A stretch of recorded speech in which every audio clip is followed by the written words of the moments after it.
сайн байна. За. Бараг нэг 7 өдрийн өмнө би нэг эвтэтрүүнт гэдэг гүлгэн уншсан. Манай дүншаад өгсөн юм аа гэд. Тэгээд одоо л Аслангийн туршуул гэдэг энэ номыг уншиж байна. Энэ нэлээд уус ном байлээ. Би гэхдээ өөрөө уншсан л та. Гэхдээ таанд уншчихгүй. Гэхдээ ингээд энэ хэсэг дээрээ төгсөж байгаа хгүй юу? Талд нь ороод тэгснэ эндээсээ арай өөр тийм хэрүүлж төдмөж гээд арай өөр юмуд гарч ирлээ. Тийм болохоор гайгүй хаа гэж бодож байна. За. Би уншаад өгье. За. Арслангийн туршуул. Аратны арслангийн амьдардаг ойд үеийн самуун гарч байлаа. Төвний хаан ширээнд аюул тулгарч гин амтай болгон дуугаж хэрүүл зодон байн гарч байв. Сүүлийн үед арслангийн үгээ тоодогч нэг ч амтан байхгүй болж үүнийг анзаарсан арслан. Арслан бас тоохгүй хүн амтан бас байхаа. Үүнийг анзаарсан арслан одоо ямар нэг юм бодож хийхгүй болохоо байлаа. Энэ байдлаараа миний үгийг сонсдог ямар ч амтан үлдэхгүй юм байна. Иймэрхүү байдал цаашид үргэлжлвэл би ямар ч эрх мэдэл албан тушаалгүй болох юм шиг байна. Энэ өмнө самууныг дэгдээгчдийг заавал олох хэрэгтэй. Ингээд юу хийх тухайгаа бодлоо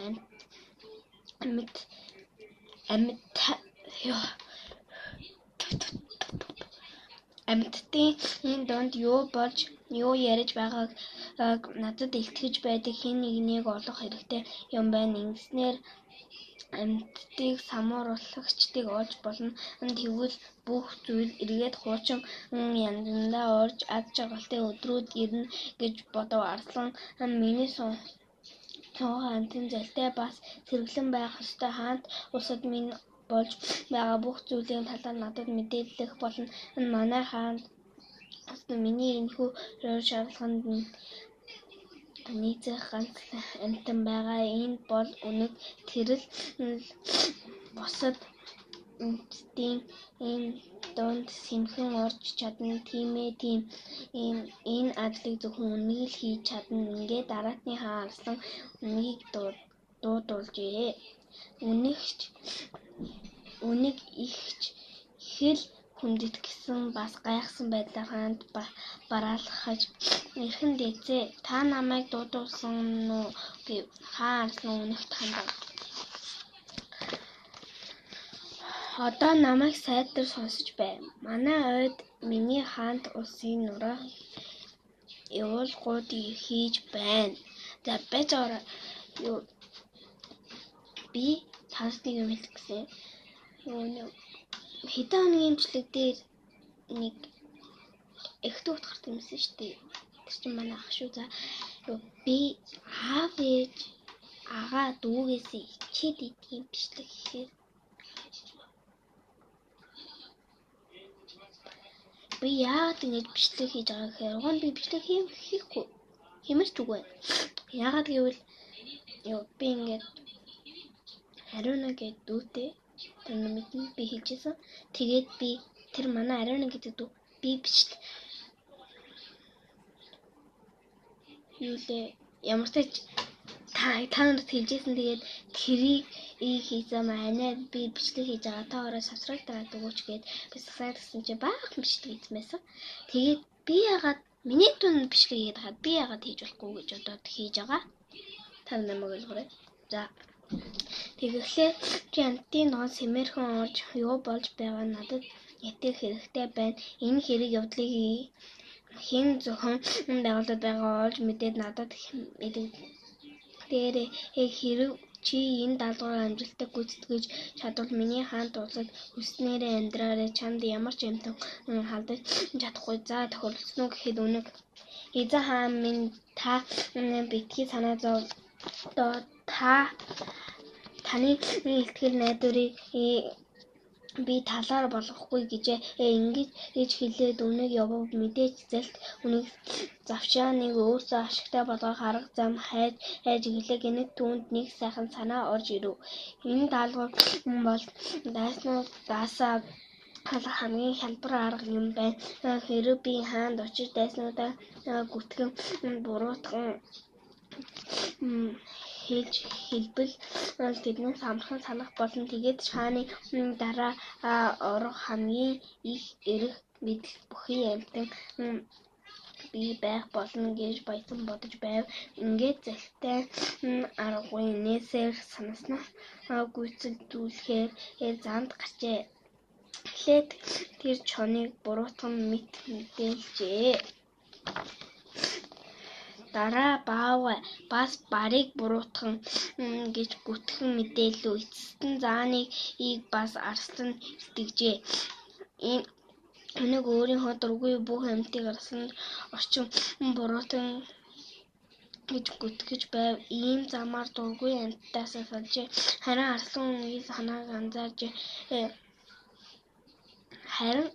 үнэний санааг анзааржээ. Арслан үнэг нь надад мэдээлсэн бүх амьтад арга хэмжээ авлаа. Сэтгэл санаа минь нэг л амархгүй юм. Энэ байдлаар бол ойд нэг ч амьтан үлдэхгүй шиг байна. Энэ хаан тусаа аврыг игээд олон амьтыг зайлуулах нь буруу бололтой хэмээн өөртөө хэлжээ. Ингээд арслан үнэнийг мөрдөхөөр шийдлээ.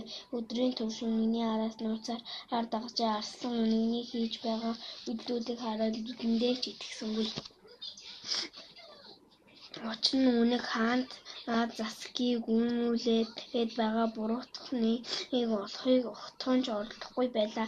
Тэр бусад амьтад надтай тэрсэлдсэн амьтад юу тохиолдсныг та нар харсан.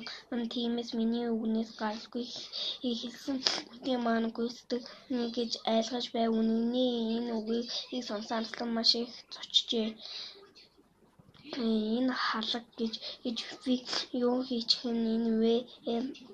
Миний итгэж найдаж байсан амьтдыг хардаа би өөр амьтныхаа дунд орох байтал ийм ч амьтдыг оруулах гэж халаг гэж би ямар ч буруугүй олон амьтдыг ойгоос хөөж гомдоосон байна шүү дээ гэж халаглаж байлаа.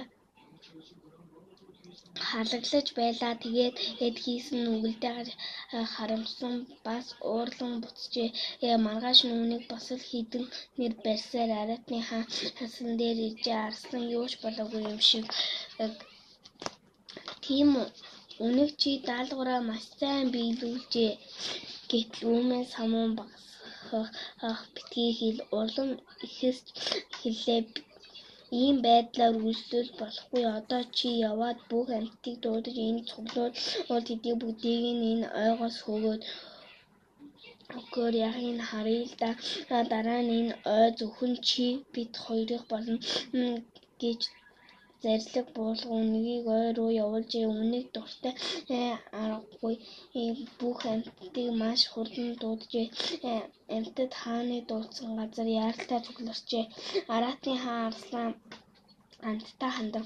Амьтад минь би нэг том алдаа гаргажээ. Та бүхнийхээ дотор өөрийгөө орж байдлыг мэдсэнгүй. Тийм болохоор энэ талаар гомдол гаргаж дуугаа өндөрсгөх нь та бүхний зөв байжээ. Энэ бүхнийг би миний эсрэг бос дургуйтгаж байна гэж ойлгодог байв. Тэгээд энэ муу залт та бүхний дунд туршуулахаар тавьсан юм. Гэтэл залт үнэг энэ байдлыг буруугаар ашиглаж та бүхнийг гомдоожээ.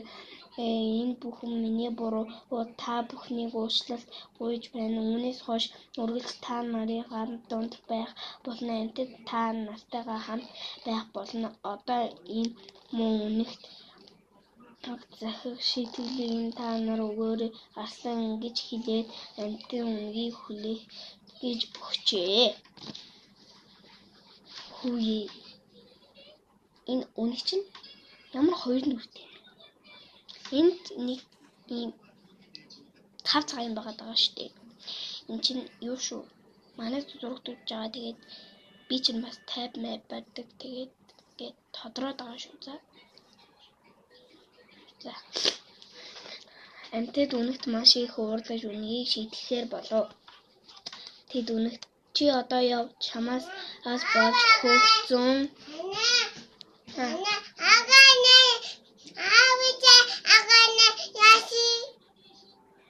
Юу усанд орж байгаа.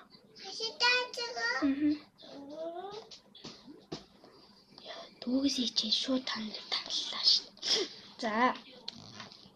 Чи одоо яв чамаас болж хөгцөн амьтдыг олж ир гэв. Үнийг өөрөөс нь болж ойгоос хөгцөн амьтдыг олж ирэхээр замд гарч орлох гэж нэлээ зовчээ.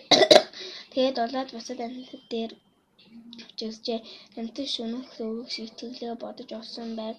Үнийг хааны өмнө бусад амьтдаас уучлал гуйх ёстой байлаа.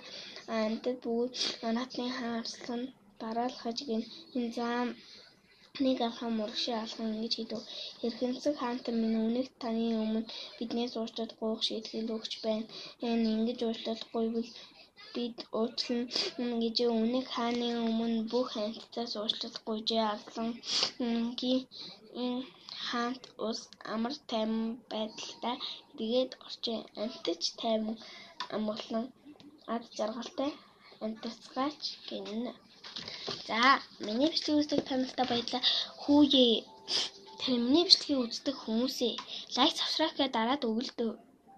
Миний дүү, миний ах хоёр л миний юм дээр subscribe тасан бах юм. Тэгээ та чинь миний юмыг үзчихээс. Миний юмыг үзчихэд лайк дардаггүй юм шүү дээ. Ядаж ганц лайк дарччихъя л да. Тэгээд хөөе. Та нарын үзсэн үзээгүй гэд надад бүх юм гарч ирдэ штэ. Таад гарч ирдэггүй гэж бодоод идэв юм уу? Наана бэж за гараад үзээрэй.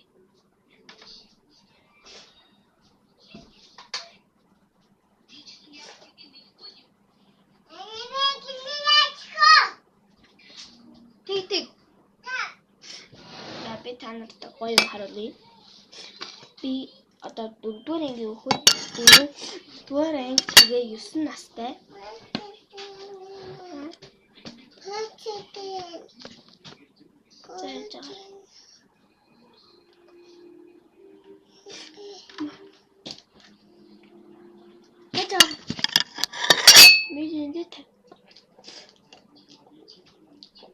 За хаажаа. За. Би тэгээд хоол хийж чаддаг. Одоо тэгээд би өнөөдөр пицца хийсэн байгаа. Өөрийн гараа. За. Пицца. Яа манай гэрийнхэн бүр амаалахгүй дээ. Йоо. Пицца чинь нэг энэ дээр бүр хэм махтай нэг пицца гэдсэн шүү дээ. Түнх. За тэгээд дараа нь бичлэгээр үзье. Баяртай.